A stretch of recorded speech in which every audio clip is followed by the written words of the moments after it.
My sister banned me from her wedding, claiming her fiancé has feelings for me. Now he's refusing to marry her over it. Hello everyone, I'm Michelle, 20F, and I would greatly appreciate your feedback. Emily, 25F, is my older sister, and she is expected to marry Jonathan, 25M. Between them, everything appeared to be ideal. We all believed they were meant to be together, and they had been together for years. However, things have just taken a very odd and surprising turn, and now their wedding is in doubt. Why? My sister won't let me go to their wedding, therefore Jonathan has declined to marry her. Furthermore, Emily thinks Jonathan has feelings for me. I understand how crazy that sounds, but allow me to clarify. For background, I don't have a close relationship with either my parents or my sister. I kind of drifted away from them once I started college, but it's not like anything major happened to trigger a fallout. Since I moved out for school, I haven't really spent much time at home. I would usually travel or go to my grandparents' house during spring holidays rather than returning home.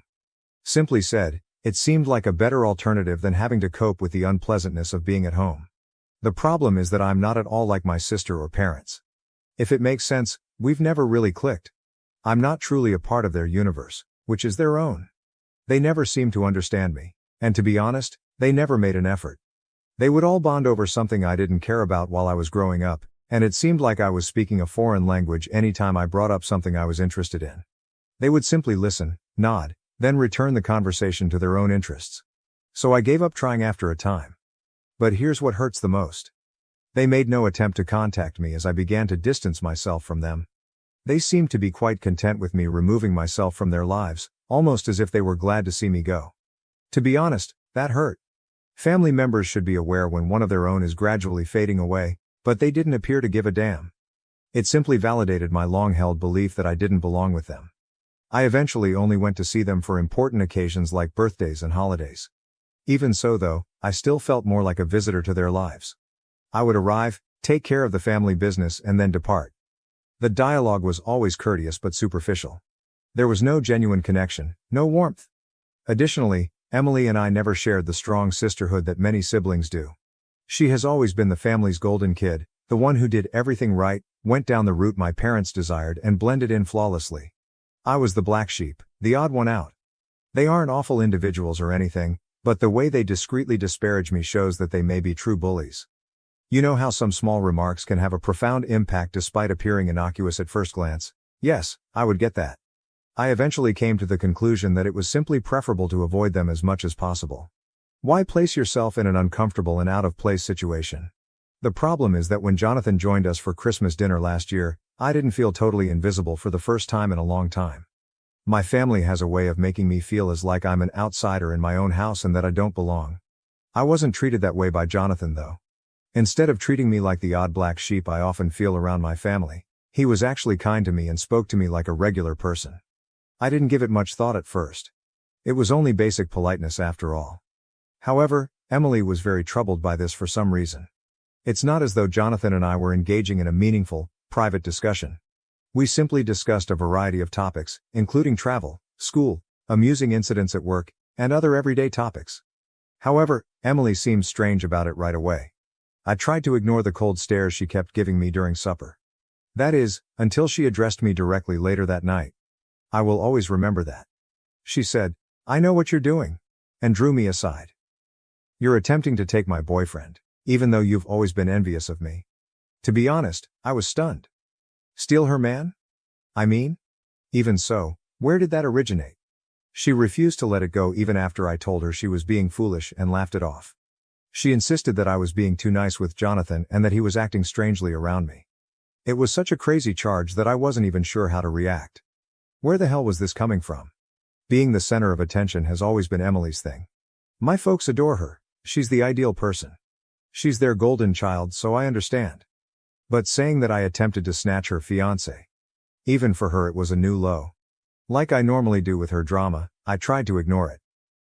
I assumed she was simply being insecure or worried for whatever reason because we're not close anyhow. The problem is that after that night, things became strange amongst us all. I didn't believe Emily could have gotten any farther away. She seemed to be deliberately avoiding me now, even though we were never close in the first place. She would either act as though she couldn't be bothered or give me one-word responses if I tried to speak with her. She would be glued to Jonathan's side during family get-togethers, as if she were claiming her space. It was absurd. Jonathan, however, pretended that nothing had changed. He remained courteous, amiable, and normal in my presence. What truly irritates me, I suppose, is how easily my family seems to agree with Emily. There were subtle clues, but no one ever spoke to me explicitly. Every time Emily and Jonathan were present, my mother would give me these strange stares. My dad, who is generally quite indifferent, began saying more about the value of connections and the necessity of family support. Everything was quite passive-aggressive. My anger increased as I gave it more thought. I've never been the kind to become entangled in the drama of others, much less that of my sister. Why would I suddenly get interested in Emily's fiancé when we almost ever speak outside of family gatherings? It was illogical. My grandparents informed me of Emily's engagement a few months later. Indeed, I was not even informed that my own sister was getting married. Finding out from my grandparents was a stomach punch, even if I wasn't exactly expecting her to send me a personalized invitation with love and glitter or anything at this point. You know, the kind that validates your preconceived notions about your family's lack of concern for you. I suppose I had been clinging to a sliver of hope that, despite the stress and distance, she would still think of me as having been a part of this significant occasion in her life. Hey, we're sisters, right? I thought. We may not be close, but I am still her family. That was obviously too much to ask for, though. When I learned about the engagement, I kept quiet to Emily. I initially assumed that she might have forgotten to tell me or that she was simply preoccupied with wedding preparations. For some reason, I was still giving her the benefit of the doubt. Even though I realize that sounds foolish. I assumed that she would ultimately give me a call or at the very least, send me a last-minute invitation. However, days stretched into weeks, and nothing happened. Crickets. Then I got an unexpected call from Emily. Since we hadn't actually spoken since that strange accusation over Christmas, I must admit that I was taken aback when her name appeared on my phone. I replied, attempting to sound informal, as if my own sister hadn't forgotten me entirely. She broke the news to him after a few awkward minutes of small talk. I'm not inviting you to the wedding. As I tried to take in what she had just said, I became silent for a moment. Even though I wasn't particularly eager to leave or anything, it still hurt to hear her say it aloud. When I asked her why, she gave me the most ridiculous explanation. I don't want you there because Jonathan has feelings for you. It will simply be uncomfortable. I had to laugh, laughed aloud indeed. It was unbelievable to me that this was taking place. To begin with, Jonathan has no affection for me, and even if he did, I wouldn't have stood up during the ceremony to declare my unwavering love for him. I didn't even want to argue because it was all so absurd. I simply hung up after saying, "Have a great wedding and happy marriage." It didn't really matter to me whether or not I was a part of her special day because I didn't need that turmoil in my life and, to be honest, we weren't close. Emily and I were living in two entirely separate universes, and I had long since accepted this. However, I simply needed to let things out and perhaps gain some external insight. Am I the only one who thinks this whole thing is crazy? Have any of you had a similar situation? I would appreciate any guidance. Update 1. I need to write this all down while it's still fresh in my head since yesterday was completely crazy. Emily's rehearsal dinner descended into total mayhem, and I was somehow pulled into the center of it all. My phone started exploding when I was spending a typical Thursday night cuddled up with my laptop, working on an assignment. I chose to ignore it at first. Lately, I've gotten fairly adept at that. However, in less than 10 minutes, I saw that I had 7 missed calls from my dad. My dad doesn't call more than once now. He's the kind that assumes you're busy if you don't respond right away and will try again later. 7 calls then? There was clearly a problem. He was trembling when I finally answered. He sounded like someone I had never heard before. "Michelle, you must visit the location immediately." Like a broken record, he said, "Right now." He just replied, "It's about Jonathan and Emily." When I inquired what was wrong. "Just come, please." His voice was so desperate that I was a little alarmed. But here's the thing. Did they really think that I would just drop everything and rush to their aid after all of the turmoil, allegations, and exclusion from the wedding? I told him just that. "Remember, Dad, I'm not attending this wedding." Emily was rather explicit about that. "Michelle, please," he replied. "Jonathan is unwilling to hold the wedding without your presence." I was halted in my tracks by that. What? My phone beeped with another call, this time from Mom, before I could comprehend that bomb. She was crying. Really crying when I turned over. She kept saying, "Your sister needs you." As if she had forgotten how they had all treated me during the previous few months. Listening to her cry about sisterly love and family loyalty when they had been okay without me until things went wrong was weird. Emily then called in a shambled, hardly comprehensible voice. Jonathan apparently showed up for the rehearsal dinner and asked me right away where I was. He lost it when Emily informed him I wasn't invited, but it was more subdued and disappointed than furious. He declared that he could not marry someone who would treat their own sister in such a manner in front of their friends, the wedding party, and both families. Recounting it, Emily sobbed into the phone. He claimed that after observing their treatment of me, he couldn't be a member of a family that would reject someone in such a way. I was just like mom and dad, he stated, adding that he didn't want to be around such poisonous behavior. If I'm being honest, a significant portion of me felt validated. At last, someone had witnessed what I had endured for years.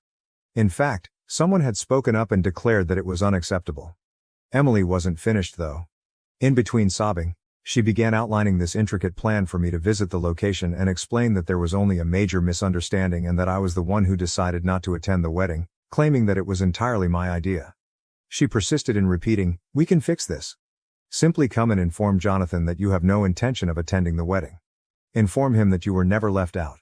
Michelle, please. I can't let him go." It was all breathtakingly audacious. It's absurd that after months of me behaving like a man-stealing villain and being told outright that I wasn't allowed to her wedding because her fiancé could be attracted to me. She wanted me to lie in order to keep her connection intact after making me feel like trash in my own family. I let her cry on the other end of the line for a long time without saying anything. Then, as coolly as I could, I said, "I won't lie to you, Emily. You are now dealing with the repercussions of your decisions to ignore me and treat me as though I didn't exist. Fixing it is not my responsibility. But he'll hear you out." She almost let out a scream. "He believes in you." I answered, "Perhaps he trusts me because I've never given him a reason not to. Perhaps he has doubts about your true identity because of anything he perceives in the way you have treated me. In any case, I won't be attending the event and I won't tell lies to improve your reputation." She was still complaining when I hung up. I then made myself a cup of tea, switched off my phone entirely, and took a seat to truly think about what had just transpired. My phone continued to light up with notifications over the course of the following several hours. I examined it and found voicemails from my parents, missed calls from Emily's pals, and texts from relatives I hadn't spoken to in years. The entire family seemed to have banded together to try to coerce me into cleaning up Emily's mess. But what do you know? For the first time in my life, I was very sure that avoiding them was the proper thing to do. Jonathan alone had been able to see through their actions. Not because of anything I said or did, but because of how they treated me, he had come to that conclusion. And to be honest, that seemed like the fullest confirmation I could have hoped for. Last night, I went to bed without using my phone, and I slept better than I have in months. For once, let them handle the consequences of their own behavior. I'm done cleaning up other people's crap and being the family scapegoat. My grandparents, who are the only relatives I still communicate with, informed me this morning that Jonathan is not returning calls from Emily or my parents. It seems that he has informed his family that the wedding is final. My parents are working feverishly to contain the damage, Emily is inconsolable, and I'm just sitting here, at last content with my choice to keep my distance. I realize this is lengthy, but I had to say it all. I appreciate all of the comments on my previous post that affirmed my choice to keep my distance from my family. You were okay. Sometimes it's best to take a back seat and let others deal with the fallout from their own behavior. Update 2. Many of you inquired about my early years and the reasons behind my prolonged estrangement from my family. Since it's a somewhat weighty story, I didn't delve into it in my first post, but in light of recent events, I believe this is a good moment to explore some of it. The problem is that I suffer from social anxiety. I always had the feeling that something was wrong with me as a child, but I was never able to articulate it. However, my parents were traditionalists who thought mental health conditions were merely pretexts. They would frequently say things like, "You need to toughen up," or "You're just being dramatic." They would label me weak or lazy if I ever showed signs of anxiety or a panic attack, as if I was choosing to feel that way. When I look back, I can see a lot of warning signs. I had this big presentation for English class when I was 15. The thought of standing in front of 30 students was a recipe for a social anxiety disorder. I had trouble sleeping the night before, and I felt physically ill the morning of. I begged to stay at home and informed my parents. My father's reaction? "Your nervousness won't cause life to stop. Quit making a huge deal out of everything." I ultimately experienced a severe panic attack in front of the class. My voice began breaking. Some children even started chuckling, and my hands were shaking so much that I was unable to grip my notes. The room seemed to be whirling, but I was unable to go out. Rather than offering consolation, my mother simply remarked, See, you made it through. All that drama was in vain. Everything was made worse by Emily, who was the ideal sister. She was the student body president, the debate team captain, and pretty much everything else that I couldn't be due to my anxiety. When she had large gatherings of her friends, people would remark that I was the weird sister who never came out of her room. I heard Emily say to her pals once, "Yeah, she's just antisocial. She believes that she is too good to be with anyone." My life changed when I was in college. My first semester was a total meltdown for me. Being away from home, adjusting to new social circumstances, and attempting to balance my anxiety while attending classes became too much to handle. I recall feeling like I was dying while I sat in my dorm room, gasping for air. I was almost dragged to the college counseling center by my roommate, who, bless her, saw something was really wrong. The first person who truly listened to me was Dr. Martinez, whom I met there. She didn't urge me to toughen up or minimize my emotions. Rather, she assisted me in comprehending my condition. Dr. Martinez suggested seeing a psychiatrist for a proper diagnosis after a few sessions. It was like finally giving the monster I'd been battling my entire life a name when I received that diagnosis of social anxiety disorder. It wasn't seeking attention or being dramatic, as my family had always insisted. It was a legitimate ailment, and more significantly, it was treatable. The sessions of treatment opened my eyes. I learned from Dr. Martinez that my family's actions were not only unsupportive but also purposefully damaging. She gave me advice on setting limits, advocating for myself, and identifying harmful behaviors. At that point, I began to intentionally distance myself from my family. What really bothers me, though, is that my parents totally rejected my diagnosis when I tried to explain it to them. "These doctors are just trying to make money by labeling everything a disease," my mother genuinely said. "I was merely using big words to justify my antisocial behavior," Emily added, rolling her eyes. I made one final attempt to explain things to them last Thanksgiving, before all of this wedding turmoil began. I had prepared an entire speech on social anxiety, complete with research and figures. "Michelle, when are you going to stop making excuses and start living in the real world?" My dad interrupted me mid-sentence. I came to the realization that they would never change at that point. They would never make an effort to comprehend. They had an unchangeable perception of me as the challenging kid, the dramatic one, the problem. And what do you know? It was strangely liberating to realize that. It made it easier for me to cease looking for their understanding or acceptance. In retrospect, I can see how this tendency directly contributed to the wedding scenario, my parents' hasty acceptance of Emily's story without even challenging it, and Emily's rapid leap to believe I was stealing her fiancé. It's all a part of their long-held belief that I'm the one who causes difficulty and should be managed. Jonathan saw right through this. He observed how they handled me, how they minimized my emotions, and how they used me as the blame for everything. And he called it out for what it was. Poisonous conduct, in contrast to everyone else in my family's social circle who simply accepted their own version of reality. I suppose I'm attempting to convey that this wedding drama wasn't an isolated incident. The result of years of family dynamics in which I was consistently portrayed as the bad guy, the problem child, and the one who needed to be fixed. Perhaps that's why Jonathan's choice feels so righteous to me. Someone else finally noticed what I've been going through for years. Yes, that is the backstory that many of you requested. It clarifies why I'm not in a rush to make repairs right now. I've spent far too many years attempting to change how my family views me, to get their understanding, and to gain their acceptance. I finished that. Accepting that certain individuals, even members of your family, will never understand or accept you is sometimes the healthiest thing you can do. Update 3. A month has passed since everything went wrong, and I must now reveal the last portion of this tale. At least now I can say that what began as a wedding drama is really finished, even though it has grown into something I never could have predicted. Emily lost everything when her wedding was called off. My new phone number was somehow obtained by her, and she shared it with everyone she knew. I was suddenly inundated with hundreds of hateful comments from strangers, her acquaintances, and distant family members. Guilt-tripping and downright intimidation were among the threats. The vandalism followed. Classic Emily, who used to do this to girls she detested in high school, was the first to leave eggs in my car. She escalated when that failed to get the desired response.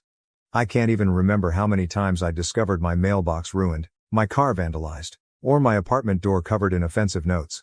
She cut all 4 of my car tires and left a threatening note in her distinctive handwriting, which was the last straw. My parents consciously chose to ignore Emily's actions during all of this.